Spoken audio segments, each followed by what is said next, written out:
А если мы убьем всех врагов, что ждут нас там? Станем ли мы по-настоящему свободны? Не надо. Не надо. Я не буду. Аниме — это не просто жанр развлечений, а целая философия, отражающая глубинные человеческие стремления и ценности. Один из наиболее популярных и фундаментальных мотивов в аниме — тема свободы. От Атаки Титанов до Евангелиона, от Стального Алхимика до Ковбоя Бибопа. Многие культовые аниме концентрируются на борьбе за свободу в самых различных ее проявлениях. Почему же это так важно? Давайте разберемся. Данное видео отличается от предыдущих на канале. Оно более серьезное и на более общие темы, отличные от Джоджо. Надеюсь, вам это зайдет не меньше. Спасибо ребятам из редакции Кейпкерс за идею для ролика и помощь в написании сценария. Человек всегда стремился к свободе, и это стремление лежит в основе множества историй. В аниме, как и в жизни, герои зачастую борются за освобождение от внешних или внутренних оков, будь то физическая свобода, как в Атаке Титанов, где персонажи, например, пытаются выбраться за пределы своих стен и наказать эту гребаную ракетку в виде недругов соседнего острова. Или свобода духовная, как и в Евангелионе, где персонажи сталкиваются с внутренними демонами и экзистенциальными кризисами. Стоит ли говорить о том, что желание свободы — это не совсем про право делать все, что душе угодно? Синдзи, например, в больницу я бы не пускал в лишний раз. А скорее про самоактуализацию и свое место в этом бренном мире. Все по канону пирамиды Маслоу, где после закрытия физических потребностей возникают потребности духовные, вроде признания социумом или докапывания до смысла жизни. И в этом нет абсолютно ничего плохого, а наоборот, все вполне закономерно. Как сказал Аристотель, свобода есть достижение счастья благодаря возможности руководствоваться собственными желаниями и волей. Так, погодите, счастье, воля, где-то я такое уже слышал. Ты, по-моему, перепутал. В начале каждой серии Берсерка нас встречает один и тот же монолог, который часто пропускаем мимо ушей. По крайней мере, истина то, что человек не властен даже над своей волей. Значит ли это, что свобода для человека есть нечто недостижимое? На самом деле не совсем так. Жажда свободы у животного отличается от жажды свободы человеческой, ведь мы можем четко описать мотивы своих действий. Как тот же Гатс, что сражается ради своего счастья, ведь для него счастье и есть свобода. И здесь не нужно быть гением, чтобы понимать, человек работает сейчас для обретения спокойствия и свободы в будущем. Что же на этот счет говорит, например, Дио Брандо? Люди живут, борясь с неуверенностью и страхом ради душевного спокойствия. И ищут славы. Правят другими. Даже копят богатство. Все ради душевного спокойствия.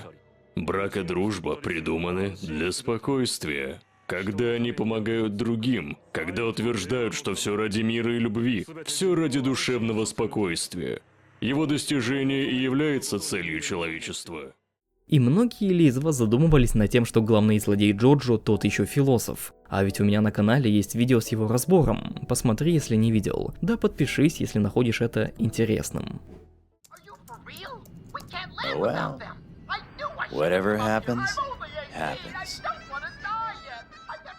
Свобода же в аниме часто символизирует нечто большее, чем просто освобождение. Это метафора поиска себя, борьбы с социальными рамками и ожиданиями общества.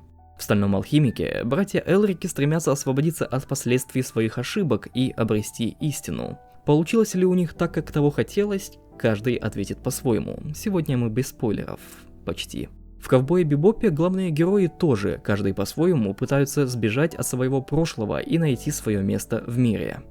Есть такая книга, называется «Бегство от свободы». В ней автор выделил два ее вида – свобода от и свобода для. Благодаря последней человек обретает независимость, но остается в социуме. Такие как раз достигают самореализации и самоактуализации, вспомним пирамиду Маслоу. А из-за свободы от человек отдаляется от окружающего мира и становится одиноким. И именно в Бибопе наглядно показано, как стремление к свободе в виде избегания ограничений зачастую приводит к одиночеству. Ведь если ты полностью свободен, значит не зависишь и от влияния других людей, а лучший способ добиться этого – быть одному. Выводы, как говорится, делайте сами. Ну реально сами. Не полагайтесь на кого-то. Верь в себя. Не в себя, в которого верю я. Не в мою веру в тебя. Верь в себя. И в свою веру в себя. Так, мы плавно перейдем к тому, что многие аниме повествуют о конфликте между индивидуумом и системой.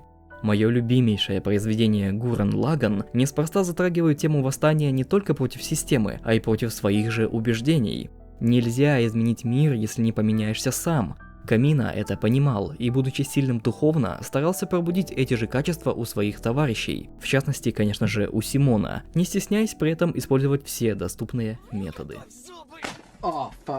В мире, где общество часто подавляет личность, аниме-герои встают на путь борьбы с несправедливостью. В Код Гиас, главный герой Лелуш, тоже бросает вызов тиранической системе, стремясь освободить людей от угнетения и дать им возможность самим решать свою судьбу. Этот конфликт отражает глобальные социальные проблемы и резонирует с аудиторией по всему миру, не только в аниме-сообществе, а и за его пределами. Обычно жанр этому антиутопия. Вспомним тот же роман Оруэлла 1984. Жаль только, что зачастую на хорошую концовку, которая устроила бы всех, рассчитывать не приходится. Оттого мы можем прийти к выводу, что для многих аниме-героев свобода это нечто недостижимое, но крайне желаемое. Они знают, что их путь будет трудным, но в этом и заключается смысл их борьбы. Иначе эта тема не находила бы отклик у зрителей, особенно в те моменты, когда общество само сталкивается с кризисами и вызовами. Надежда — это то, что толкает нас вперед. Надежда — это то, что наполняет наши сердца смелостью. Надежда — это то, что не дает нам остановиться. Благодаря ей живет этот мир. Свобода становится эдаким символом надежды, вдохновляющей на перемены и веру в лучшее будущее. Мне вот веру дают ваши лайки и комментарии под видео, поэтому не поскупитесь сделать автора чуть более счастливым. Стоит также вскользь упомянуть, что японская культура и история также играют важную роль. Посудите сами, кому как ни стране, пережившей периоды изоляции, милитаризма и последующей демократизации, находить отражение своих исторических травм в сюжетах аниме, в тех образах героев, борющихся с тоталитаризмом или диктатурой, что символизирует послевоенное восстановление Японии, ее стремление к миру и процветанию. Сила аниме в том, что оно создает эмоциональные связи между героями и зрителями. Свобода становится не только целью персонажей, но и эмоциональным путешествием, которое разделяет с ним зритель. В этом процессе рождается уникальное сопереживание, которое заставляет нас видеть собственные проблемы и ограничения через призму аниме-историй. Лично я при просмотре зачастую ощущаю переживания героев как свои собственные, потому что они попадают в самое яблочко. Напишите, если у вас тоже есть что-то похожее, будет интересно почитать. Ведь на сегодня я буду заканчивать. Спасибо подписчикам на Бусти за поддержку, среди них можете быть и вы, кстати. Обретайте спокойствие, стремитесь к свободе и еще увидимся.